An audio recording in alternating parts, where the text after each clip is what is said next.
নমস্কাৰ, মই নয়নমণি। আজি খুব ধুনীয়া এটা ডিজাইন দেখাব লৈছোঁ। ডিজাইনটো নতুনকৈ কৰিছোঁ আৰু কাপোৰযোৰ খুবেই ধুনীয়া হৈছিলে। ইয়াতে মই প্ৰথমে ডিজাইনটো আঁকি লৈছোঁ আৰু গল্ডেন কালাৰ লৈছোঁ। পাৰ্ল মেটেলিক কালাৰ হয় এইটো, যিটোত মানে জিলিকনি থাকে। এইটো প্ৰথম কৰি থাকোঁতে আপোনালোকে গল্ডেনটো ভালদৰে মানে শুকোৱা নাই যিহেতু নিজিলিকিব পাৰে, কিন্তু শুকোৱাৰ পিছত খুব ধুনীয়াকৈ জিলিকে কালাৰটো। পাৰ্ল মেটেলিক কালাৰ হয়, ফেব্ৰিয়েলৰ হয়। আৰু মই কাপোৰযোৰ লৈছোঁ হেণ্ডমেড মিক্স পাটৰ আৰু কালাৰটো খুবেই ধুনীয়া। বহুতেই পচন্দ কৰে এইটো কালাৰ, মোৰো বাৰু ভাল লাগে, প্ৰিয় আৰু পাৰ্পল কালাৰ খুব ধুনীয়া। আৰু এই পাৰ্ল মেটেলিক কালাৰটোৰে মই গোটেই ডিজাইনটো এনেকৈ কৰি গৈছোঁ। ডিজাইনটো এতিয়া আপোনালোকে ঠিক লোকাপাৰা বুলি ক'বও নোৱাৰি, তেনেকুৱা ধৰণৰে হয়। ঝুমকা ডিজাইন বুলিও ক'ব নোৱাৰি। মানে প্ৰিণ্টাৰেষ্ট এপত পাইছিলোঁ ডিজাইনটো, কৰি থোৱা নাছিলে বাৰু, ফটোখনহে পাইছিলোঁ। তেতিয়া মই এনেকৈ চাই চাই আঁকি লৈছিলোঁ অলপ ডাঙৰকৈ। মই যিহেতু ডাঙৰ ডিজাইনবোৰ ভাল পাওঁ সেইবাবে। আৰু ব্ৰাছডাল মই লৈছোঁ 5 নম্বৰ ৰাউণ্ড ব্ৰাছ। ব্ৰাছৰ লগত বাৰু কথা নাই, যোনে যেনেকৈ যিডাল ব্ৰাছেৰে সুবিধা পায় তেনেকৈ কৰিব পাৰে। আৰু এনেকৈ গোটেইখিনি কৰি লোৱা হোৱাৰ পিছত এয়া মই লৈ লৈছোঁ গ্লিটাৰ। এইটো গ্লিটাৰটো চিলভাৰ কালাৰ হয়। তাৰ মানে মই গ্লিটাৰৰ পেকেট হিচাপত আনো, 3-4 পেকেট একেলগে, যিহেতু কাপোৰ বনাই থকা হয়। আৰু এই গল্ডেন আপোনালোকে দেখিছে মই যিমান কাপোৰ বনাইছোঁ গল্ডেন গ্লিটাৰটোৱে মই ইউজ কৰোঁ। তো তাৰ মাজত এনেকুৱা 2টা পেকেট আহি গৈছিলে, সেইবাৰ মই অলপ বেছিকৈ বস্তু আনিছিলোঁ। তো এটা চিলভাৰৰ পেকেট আহিছিলে আৰু এটা গ্ৰীণ গ্লিটাৰৰ পেকেট আহিছিলে। তো এতিয়া চিলভাৰৰ পেকেটটো আছে যিহেতু কামত খটাই দিব লাগিব, নহয়নে? আৰু ইয়াতে যিহেতু গল্ডেন কালাৰে কৰিছোঁ সেইবাবে মই ভাবিলোঁ চিলভাৰটোৱেই দি দিওঁ। এতিয়া অৱশ্যে আঠা আঠা টাইপ হৈ আছে ন, সেইবাবে শুকালেহে জিলিকনিটো আহিব। আৰু মই এনেকুৱা ধৰণৰ ডাঙৰ ডাঙৰ মিৰৰ লৈ লৈছোঁ আৰু এই ফেব্ৰিক গ্লু আঠাটোৰ সহায়ত, যিটো আমি ফুল আঠা দিবৰ কাৰণে বা ষ্ট'ন আঠা দিবৰ কাৰণে ব্যৱহাৰ কৰোঁ, সেই ফেব্ৰিক গ্লু আঠাটোৰ সহায়ত এনেকৈ আঠা লগাই দিছোঁ মিৰৰখিনি। মাজতো দিছোঁ 2টা আৰু এনেকৈ চাইডে চাইডে দি দিছোঁ ডিজাইনটোত। তাৰমানে এই মিৰৰখিনি দিম বুলি মই ডিজাইনটো কৰা নাছিলোঁ। ডিজাইনটো কৰোঁতে আচলতে আগতে ভাবি লোৱা নহয় কালাৰবিলাক, পিছতহে মিলোৱা যায়।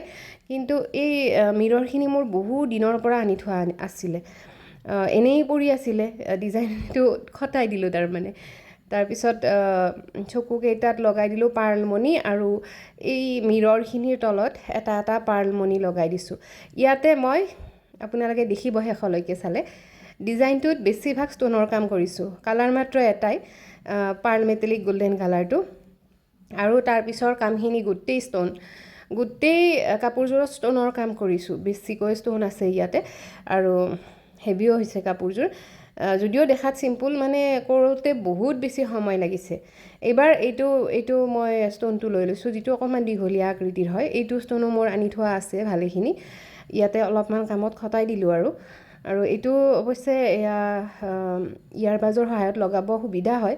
মই ভিডিঅ' কৰি থকা সময়ত আৰু এনেকৈয়ে লগাই দিলোঁ হাতেৰে আপোনালোকক দেখাবৰ কাৰণে। মানে এইটো আৰু অলপ সময়ৰ কাৰণেহে ভিডিঅ' কৰিছিলোঁ, এটা ফুলৰ কাৰণে। বাকীখিনিতো আৰু ভিডিঅ' কৰি থকা নহয়, সেইখিনিত একেৰাহে গোটেইখিনি বনাই লৈ ষ্ট'নখিনি একেৰাহে লগোৱা হয়।